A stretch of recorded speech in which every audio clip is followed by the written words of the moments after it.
Howdy, howdy. Hope everyone is having a good Tuesday. We had a pretty fun day today. We did a little bit of science today for our homeschooling lesson, studying the laws of thermodynamics. And kids have been playing and been hanging out with their friends, really enjoying this time off for them. Because my kids are already home. And there we go. A little bit of a connection hiccup. So, Brian, welcome aboard. Tonight we're going to be studying Genesis 34 and 35. Hey, Rosalind. It's a couple of short chapters, a lot of drama, a lot of intrigue going on. A little bit more of a grown-up topic tonight. 2 chapters in a row.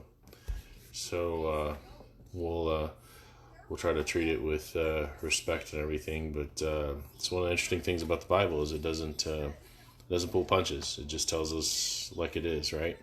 So I'll be reading out of the King James. I'll be looking at the English Standard for any of the modern English issues, and then of course I've got the Hebrew up. We got 3 names tonight that we'll be looking at along the way. So thank you for joining me.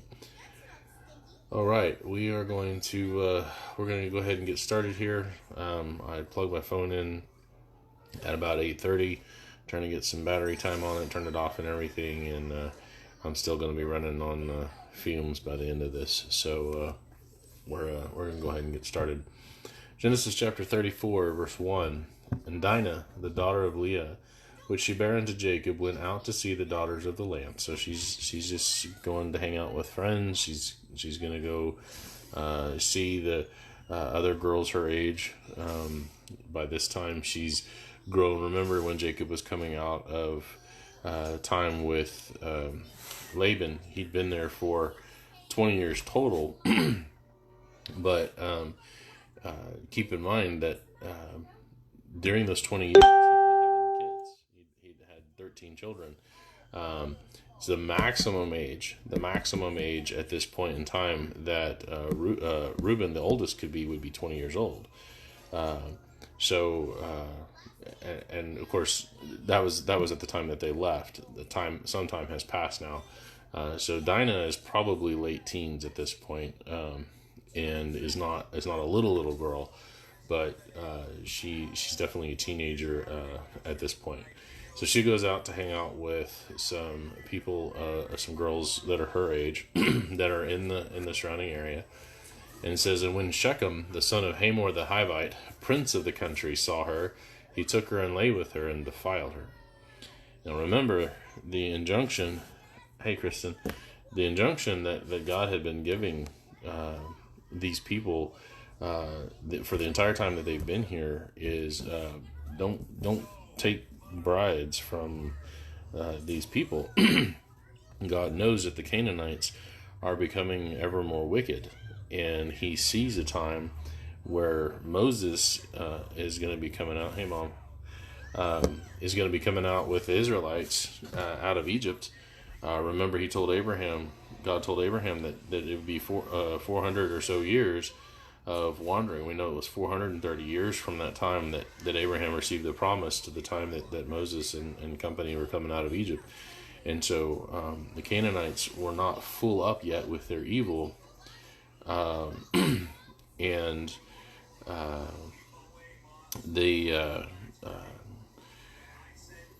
God was kind of being patient with it and was giving them time to see his glory, see the things that he was blessing his followers with, and time to repent.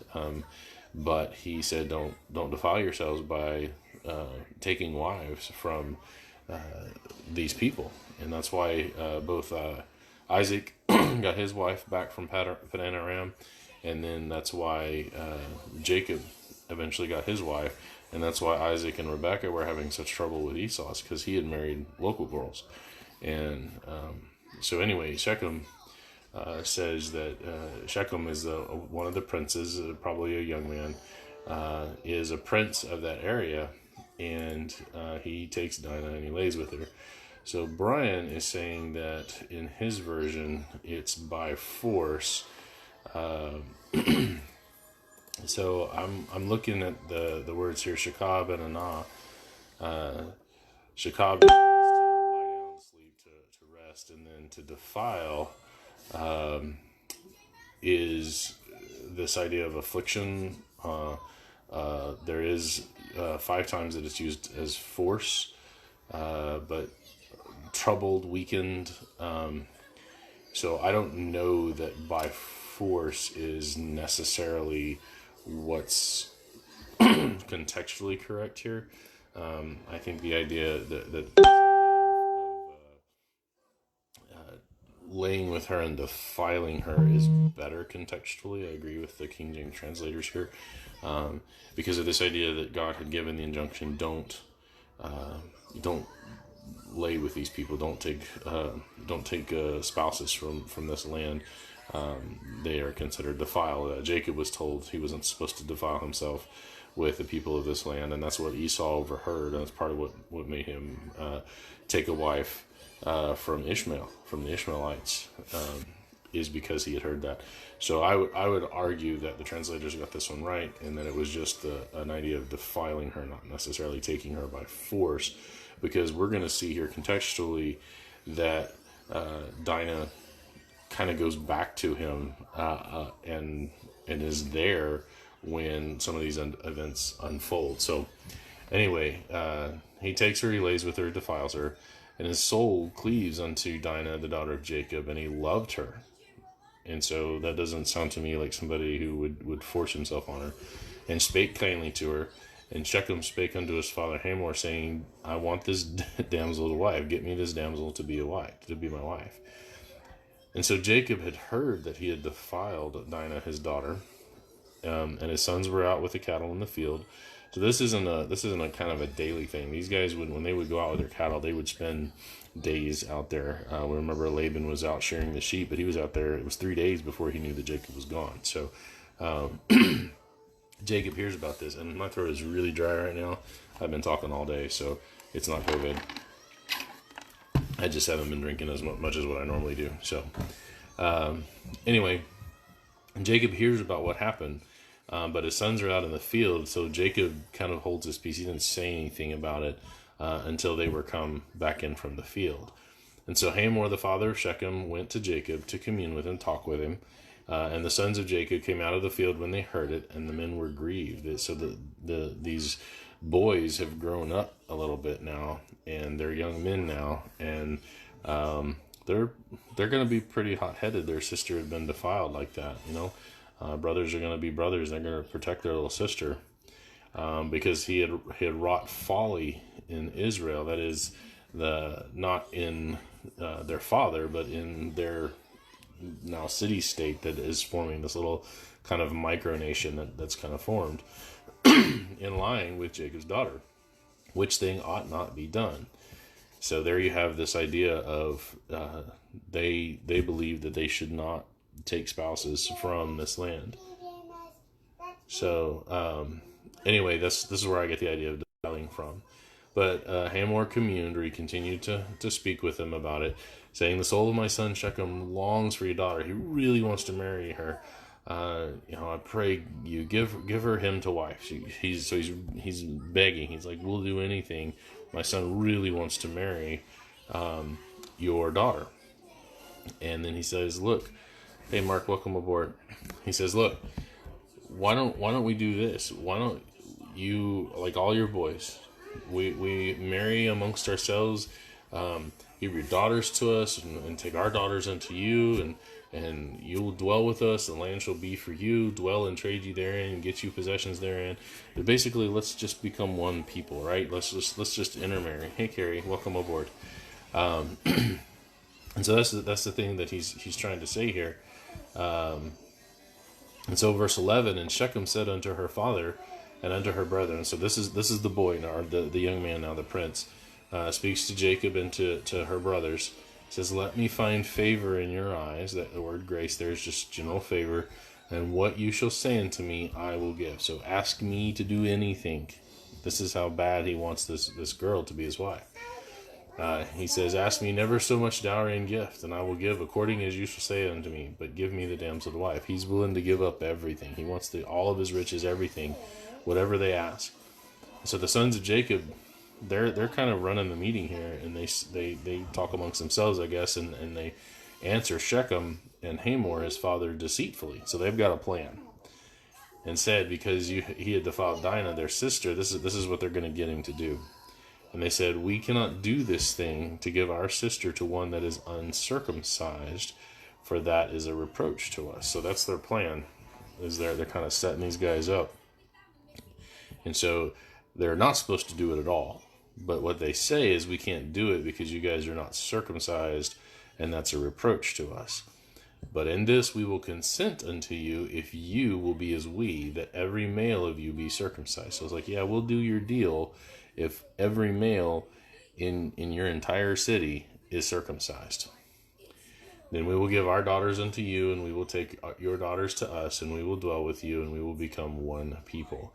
But if you will not hearken unto us to be circumcised, then we will take our daughters, and we will be gone." So, this is an emotional time for young Shechem. He's got to do this thing, and not just him, but every male in his entire city has to do this thing. And remember, these guys are still city-states at this point. And he's like, "You either do this, or we're gonna take Dinah and go." And so Shechem was like, "Oh, no." And their words pleased Hamor and Shechem. He gets to keep his money. He gets to keep all of his possessions and everything. And then he also gets this girl, and all he's got to do is get circumcised. So their words pleased Hamor and Shechem, Hamor's son. And the young man deferred not to do this thing. In other words, he didn't hesitate at all, because he had delight in Jacob's daughter, and he was more honorable than all the house of his father. So Shechem's really wanting to do this, and it says that he was more honorable than all. So apparently Shechem's not a totally bad guy. He has some honor, and so he wants to do right by Dinah. He wants to do what he needs to do to marry her so that she can be his wife. And so it says these men are peaceable with us. They're being peaceful with us. They're not coming at us or anything like that. So let's do this. "Therefore let them dwell in the land and trade therein. For the land, behold, it is large enough for them. Let us take their daughters to us for wives, and let us give them our daughters. Only herein will the men consent unto us for to dwell with us, to be one people, if every male among us be circumcised as they are circumcised. Shall not their cattle and their substance and every beast of theirs be ours? Only let us consent unto them, and they will dwell with us." So he's talking to the men of the city now. So Shechem is going and talking to everybody. He's called them all together, and he's like, "Look, these people, they're wealthy. They've got a lot of cattle, and they're gonna allow us to marry their daughters, and we're gonna give our daughters to them, and we're gonna become one people, and all of their riches and all of their wealth is gonna become part of ours." And so he's making this speech, trying to convince all of the men to do this. And so verse 24, "And unto Hamor and unto Shechem his son hearkened all that went out of the gate of his city." So now there was all the men agreed, and every male was circumcised, all that went out of the gate of his city. And so all these guys get circumcised. And it is not a, they don't have anesthetics like we do. They don't have the modern procedures like we do, and these are grown men, and so they are sore. They're hurting. And it came to pass on the third day, when they were sore, that two of the sons of Jacob, Simeon and Levi, Dinah's brethren, so those are boys 2 and 3 to Leah, take each man his sword, and came upon the city boldly, and slew all the males. So you have these two guys. I don't know if there were other servant types with them or not, but Simeon and Levi come in, and they kill all the males. And that includes Hamor and Shechem, his son, with the edge of the sword. And Dinah apparently is still at Shechem's house. Another reason why I don't think that this was a forced thing is because during all these negotiations, Dinah's still hanging out with Shechem. And so she may have liked him too. the way that this is reading to me. So, hey Lester, welcome aboard. And so they kill all the men. They take Dinah out of Shechem's house, and they go out. And the sons of Jacob come upon the slain and spoil the city. So the rest of the sons come in and they take everything out of the city, all the riches, because they had defiled their sister. And they took their sheep and their oxen and their asses and that which was in the city and that which was in the field, and all their wealth and all their little ones and their wives took they captive, and spoiled even all that was in the house.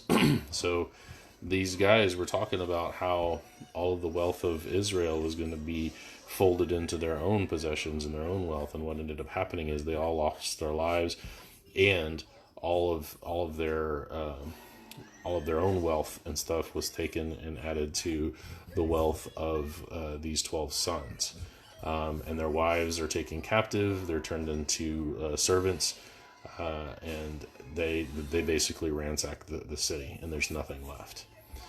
So Jacob said to Simeon and Levi, "You have troubled me to make me stink among the inhabitants of the land, among the Canaanites and the Perizzites."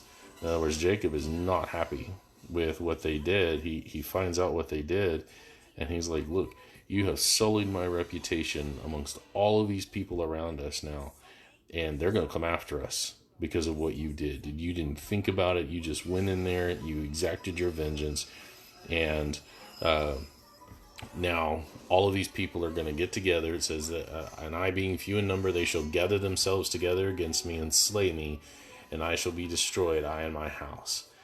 And their only response is, "Should he deal with our sister as with a harlot?"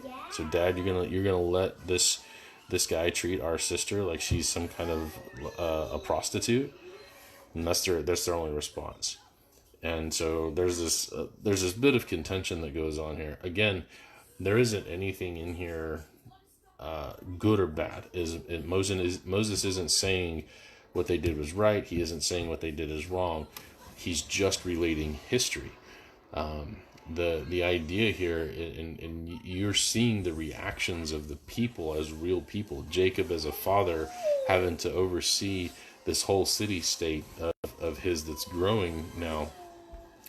He's got a huge family. He's got all these servants, and now his sons, his second and third son, go in and they do this, and now he's got this reputation that's going to follow him, and all of these people are going to come and they're going to destroy, they're going to wipe him out because of what these boys did, or what these young men did. And so there's this back and forth, but the young boys, they're like, "No, we had to protect the honor of our sister. She was being used by this prince." So that's just to say that there isn't a moral notation here by Moses.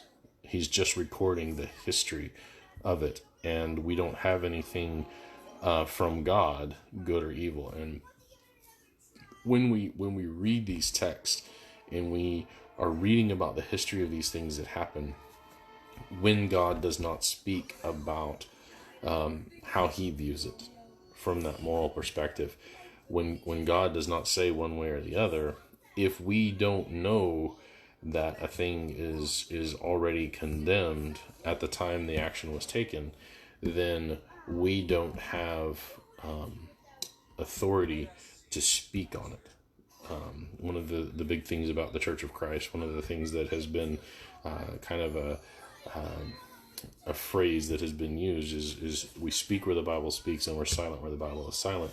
And the idea of that is that we cannot try to put meaning into the Bible, or we cannot say things as truth as if the Bible had said them. And so what they did here is just what they did here. And God does not say it's right or it's wrong. We could speculate, we could talk about it, we could infer some things, but the fact is that God just doesn't come out and say what the boys did was right or wrong. Jacob is reasoning properly as a father about what that would do as far as his reputation goes, and as far as his relationship with the other Canaanites. But other bigger things are at work here. And so we leave off with just, this is what happened. All right, so that gets us into chapter 35, verse 1. "And God said unto Jacob, and dwell there, and make there an altar unto God, that appeared unto thee when thou fledst from the face of Esau thy brother. So 20 years or plus years ago, when you fled from your brother, you stopped here, and I gave you a blessing. I talked to you. Now I want you to go and take everybody and go that way again. So God is agreeing with this this idea that Jacob is probably going to be facing some blowback from this. And so he's like, all right, get all your stuff and go to Bethel.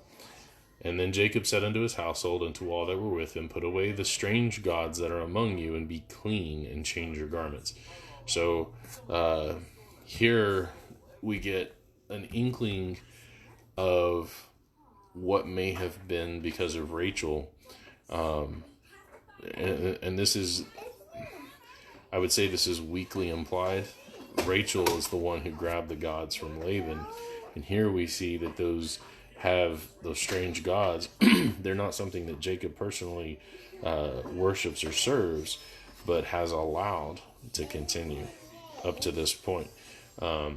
So just kind of a hint. I don't know that that's the case, but there is enough there for me to make that connection that Rachel may have been involved with this phrase of what's happening, of these strange gods that are in Jacob's household. But now he's saying, put them away, get rid of them, put away the strange gods that are among you, and be clean, and change your garments. So he's like, clean yourselves up, change your garments, let us arise. Hey Harold, welcome aboard.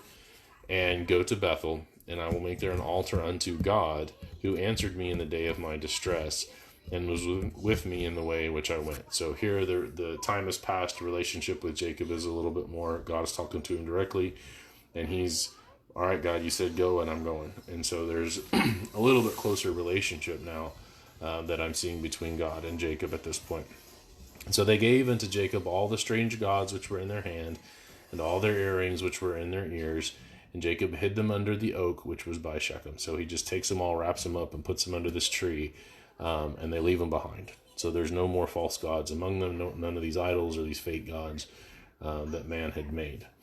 And they journeyed, and the terror of God was upon the cities that were round about them, and they did not pursue after the sons of Jacob. So God, the reputation of Jehovah God is something that still followed Jacob. Everybody knew who Jacob was. They knew the God that he served. They knew that Jehovah was a mighty God, and that he blessed, and that there were real results from serving after this God, that he wasn't just this kind of idol or this carved being that they had made up. He's a real God.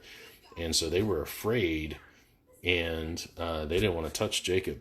Even after what his sons had did, they didn't want to touch Jacob. And so they left him alone. He was able to travel unhindered. So he comes to Luz. Remember, that's what the town was called at first. He comes to Luz, which was in the land of Canaan. That is Bethel, which is what it eventually comes to be called. And that's the when we read the Beth El, Beth is the house, and El is God. So Bethel is the house of God. And all the people that were with him, he built an altar there, and he called the place El Bethel, which El Bethel is the God of the house of God. So he's not just talking about the house of God, but he's actually saying that this is the God of this particular house, that is the house of God.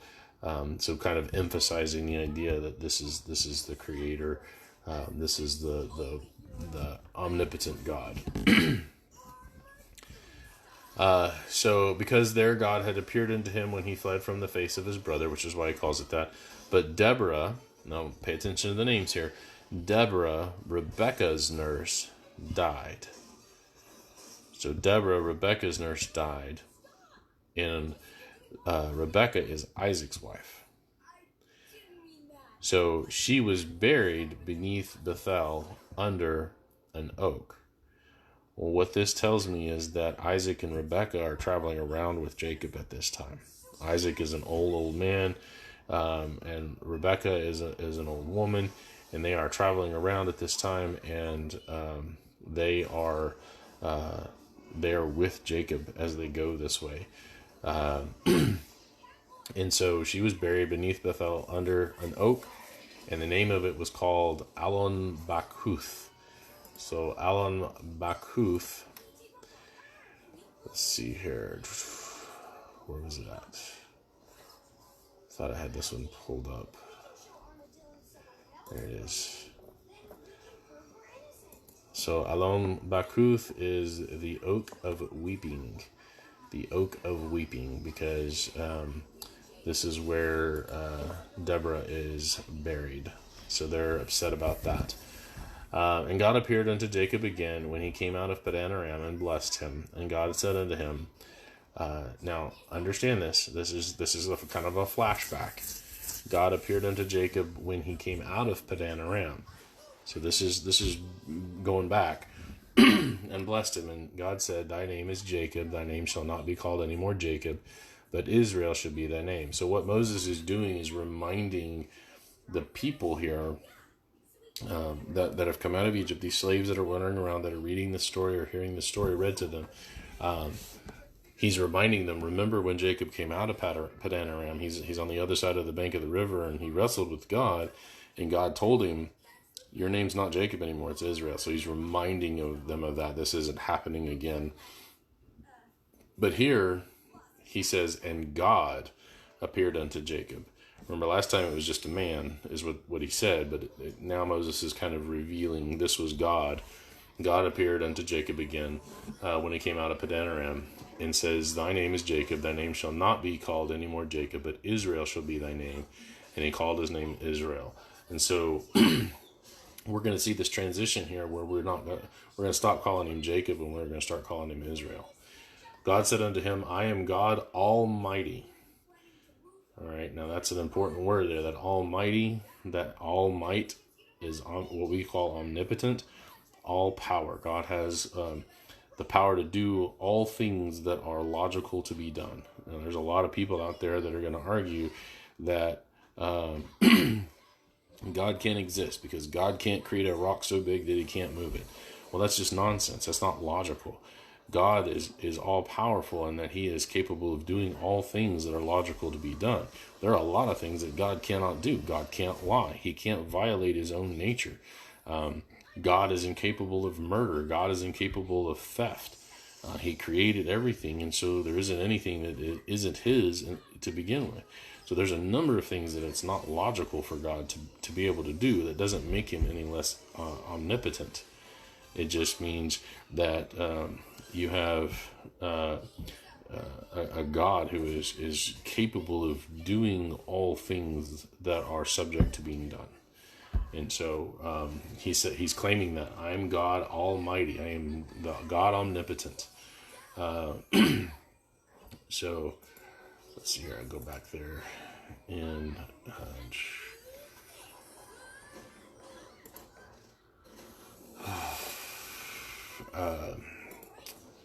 all right. And then Brian says, yeah, Brian, El Shaddai, God omnipotent. That word El there, of course, is always God, and then Shaddai is almighty or omnipotent. Be fruitful and multiply. A nation and a company of nations shall be of thee, and kings shall come out of thy loins. Now, this is interesting here. God is telling Israel, the man, that out of you, in other words, from your descendants, there's going to be mighty nations and kings. So when the people in Samuel are begging for a king to be like the nations around them, they are not following God's plan. They're jumping the gun. They're not ready for a king. God has a plan for a king. We see this right here. God is predicting. He's or not predicting. He knows, but for mankind, from our perspective, he's giving him prophecy of that the kings would arise in Israel. And so it's not something that is unplanned and God just kind of gives in to the people, just like he was never going to do that in the first place. There was always going to be kings in Israel. We know this because they are the type. David is the type pointing to Jesus, who is the King eternal. And so there's no question in my mind that the kings were supposed to be there, but Saul was not supposed to be the first king. The Israelites got impatient. They wanted to be like the kingdoms around them instead of letting God do it in His time, and they demanded, and God allows us to make choices for good or ill. He allows us to make choices, and so that's what happens. And the land which I gave Abraham and Isaac, to thee I will give it, and to thy seed after thee I will give the land. And God went up from him in the place where he talked with him. And Jacob set up a pillar in the place where he talked with him, even a pillar of stone, and poured a drink offering thereon, and he poured oil thereon. There's a lot of people who want to say that the only sacrifices that are ever given in the Bible are animal sacrifices. This is where hey, Bobby, this is where a lot of people come back and talk about Cain and Abel, saying, well, God liked Abel's because his was an animal sacrifice and didn't like Cain's because it was a plant sacrifice. Well, here's Jacob following God's will, doing what God asked, and he offers a drink offering. So neither plant nor animal. It's a totally different kind of offering altogether. And God does find it acceptable. He's here communing with Jacob, giving him these blessings and stuff. So God does accept offerings of all different kinds. And it isn't, and just to go back to Genesis 4 there, it wasn't that Cain's was a plant offering. It was that his was just of the whatever of the field. Where Abel, it was emphasized that he brought the firstlings, the fat of the best of his flocks.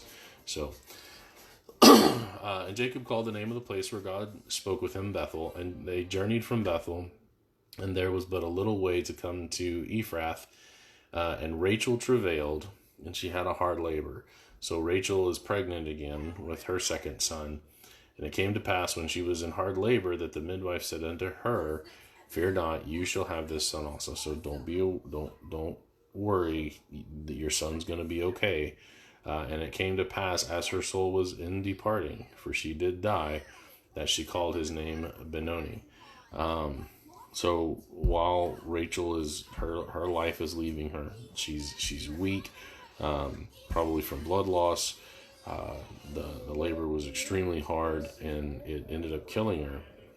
And remember, this is Jacob's favored wife. This is what he went, and this is why he served all those years under Laban for. She's passing away.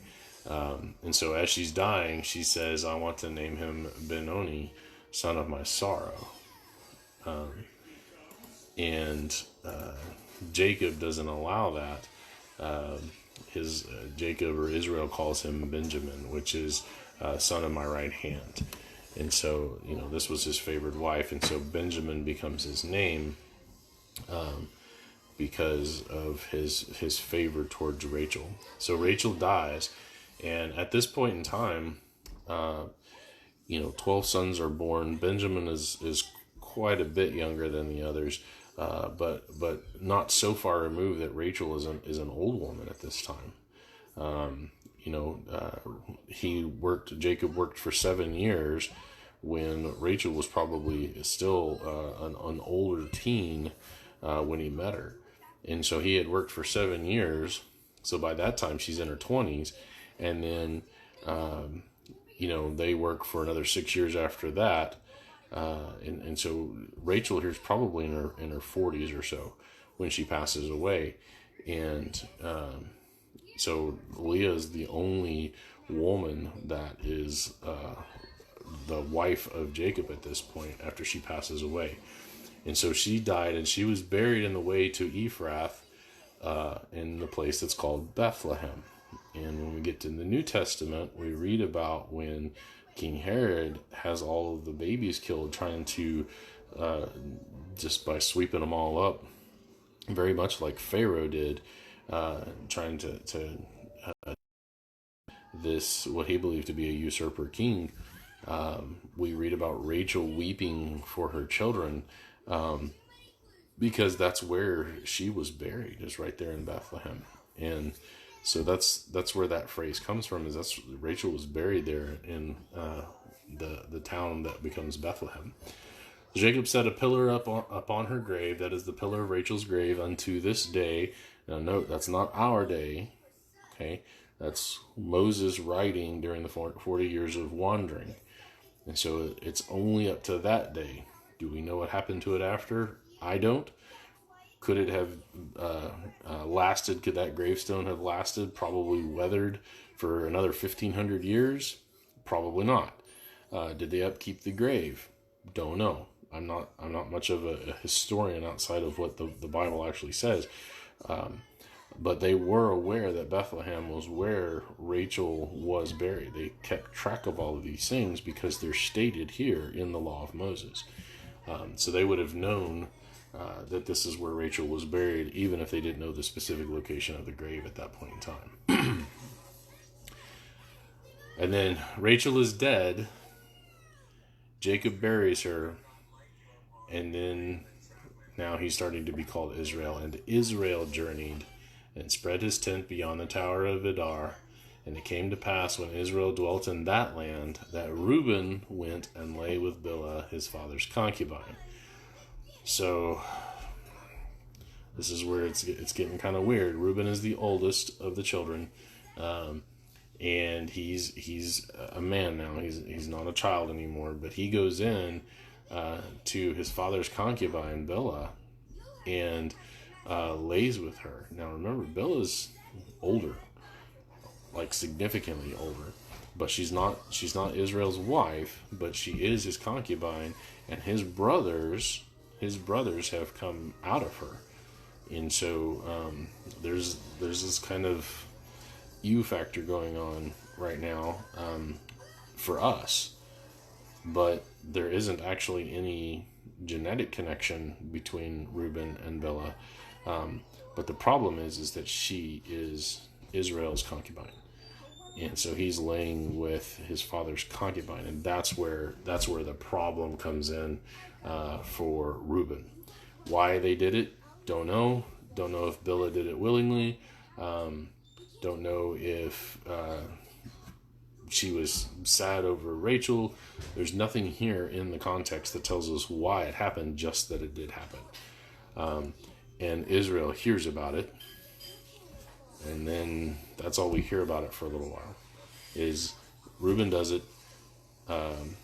Israel knows about it, and then we stop talking about it. And so this is weirdness. It does come up later.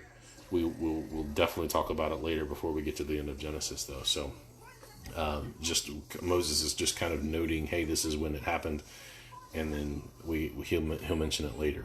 So the sons of Leah, Reuben, Jacob's firstborn; Simeon, Levi, Judah, Issachar, and Zebulun. The sons of Rachel, Joseph and Benjamin. The sons of Bilhah, Rachel's handmaid. See, there's Bilhah as Rachel's handmaid, and Rachel's passed away, so maybe Reuben went in to console her. Who knows?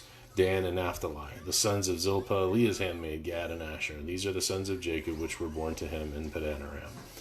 Jacob came unto Isaac his father, unto Mamre, unto the city of Arba, which is Hebron, where Abraham and Isaac sojourned, and the days of Isaac were 180 years. So he is 180 when he dies. Abraham only lived to be 175. Isaac lives to be 180 years old. But remember, a while back he was saying, I'm an old man. And his eyesight was already gone. But he continues to live for quite some time after that. And then Isaac gives up the ghost, and he dies.